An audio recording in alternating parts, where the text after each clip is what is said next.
Hi hello ನಮಸ್ಕಾರ. Just talk YouTube ಚಾನಲ್ಗೆ ಎಲ್ರಿಗೂ ಸ್ವಾಗತ.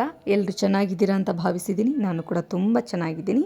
ಇವತ್ತಿನ ನನ್ನ ಈ ಒಂದು ವಿಡಿಯೋ ವಿಷಯ ಏನಂತ ಅಂದರೆ, ಅಫ್ಕೋರ್ಸ್ ಪ್ರತಿಭೆ ಅನ್ನೋದು ಗುಡಿಸಲಲ್ಲೇ ಇರಲಿ, ಅರಮನೆಯಲ್ಲೇ ಇರಲಿ, ಅದು ವಜ್ರದಂತೆ ಹೊಳೆಯೋದು ಶತಸಿದ್ಧ ಅಂತಲೇ ಹೇಳ್ಬೋದು. ಅಂತಹ ಒಂದು ಪ್ರತಿಭೆ ಅಂತ ಹೇಳೋದಾದರೆ, ಒಂದು ಹಳ್ಳಿಯ ವಾತಾವರಣದ ಪ್ರತಿಭೆ, ತುಂಬ ಅಂದರೆ ತುಂಬ ಸಾದಾ ಸರಳ ವಿರಳವಾದಂತಹ ಪ್ರತಿಭೆ, ಅದು ನಮ್ಮ ಗಿಲ್ಲಿ ನಟ. ಬಿಗ್ ಬಾಸ್ಗೂ ಮುಂಚೆನೇ ಒಂದು ವರ್ಚಸ್ಸನ್ನು ಕ್ರಿಯೇಟ್ ಮಾಡಿರುವಂತಹ ಗಿಲ್ಲಿ ಬಿಗ್ ಬಾಸ್ ಮನೆಗೆ ಹೋದ ಮೇಲೆ ಅವರ ಒಂದು ಸ್ಟೇಟಸ್ ಹಾಗೆ ಅವರ ಒಂದು ಪ್ರತಿಭೆಗೆ ತಕ್ಕ ಪುರಸ್ಕಾರ ಸಿಕ್ಕಿದೆ ಅಂತಲೇ ಹೇಳಬಹುದು. ನಮ್ಮ ಸ್ಟೇಟ್ ಜನನೇ ಮೆಚ್ಚಿದಾರಂತ್ರಿ.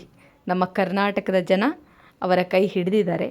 ಯಾಕೆ ಅಂತ ಅಂದರೆ, ಅವರ ಸರಳ ಸ್ವಭಾವ, ಅವರು ಹೇಗಿರ್ತಿದ್ರೋ ಹಾಗೇ ಇದ್ದರು, ನಾಟಕೀಯವಾಗಿ ಇರಲಿಲ್ಲ. ಅದೇ ಒಂದು ಪ್ಲಸ್ ಪಾಯಿಂಟ್ ಆಯಿತು ಅವರಿಗೆ ಅಂತ ಹೇಳಬಹುದು. ಸರಳ ವ್ಯಕ್ತಿ, ಹಳ್ಳಿ ಸೊಗಡಿನ ವ್ಯಕ್ತಿ, ಒಂದು ಅದ್ಭುತವಾದ ಪ್ರದರ್ಶನವನ್ನು ಕೊಟ್ಟಿರೋದು ಬಿಗ್ ಬಾಸ್ ಮನೆಯ ಒಂದು ಹೆಮ್ಮೆಯನ್ನು ಹೆಚ್ಚಿಸಿರೋದು ಒಂದು ಅದ್ಭುತವಾದ ವಿಷಯ ಅಂತಲೇ ಹೇಳಬಹುದು. ಟೈಟಲ್ ವಿನ್ನರ್ ಕೂಡ ಆಗಿದ್ದಾರೆ ಜನರು. ನಮ್ಮ ಕರ್ನಾಟಕದ ಜನರು ಅವರ ಕೈ ಹಿಡಿದಿದ್ದಾರೆ.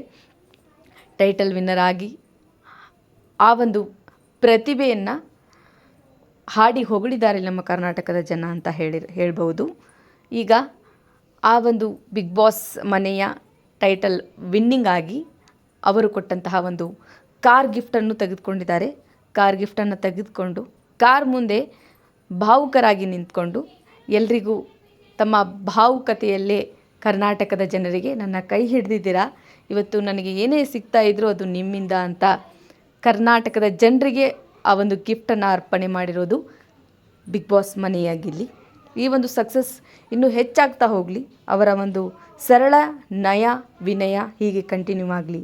ನಮ್ಮ ಕರ್ನಾಟಕದ ಜನ ಅವರನ್ನು ಕೈ ಎತ್ತಿ ಹಿಡ್ತಾರೆ ಅಂತ ಹೇಳಲಿಕ್ಕೆ ಇಷ್ಟಪಡ್ತೀನಿ. ಈ ಒಂದು ವಿಡಿಯೋ ಇಷ್ಟ ಆದರೆ ಪ್ಲೀಸ್ ಲೈಕ್ ಮಾಡಿ, ಶೇರ್ ಮಾಡಿ, ಕಮೆಂಟ್ ಮಾಡಿ, ಸಬ್ಸ್ಕ್ರೈಬ್ ಮಾಡಿ.